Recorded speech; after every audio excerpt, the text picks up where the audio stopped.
My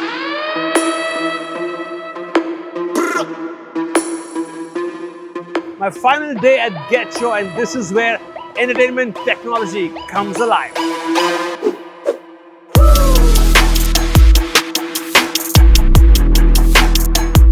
From immersive show environments and next-level lighting to advanced stage automation powering movements, precision, and storytelling.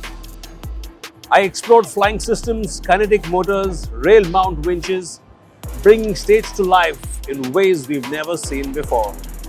Drone light shows are scaling bigger than ever, synchronized, intelligent, and built for massive audience impact. On the creative side, custom sculptures and LED wearable displays are redefining how brands and performances engage audience. And behind it all, rigging systems and engineering solutions that make every show safe, efficient, and scalable. This is indeed the full ecosystem of live experience built right here at the GETshow. This was just the highlights, and what you've seen here are going to be special episodes where I'm deep diving into each of these technologies.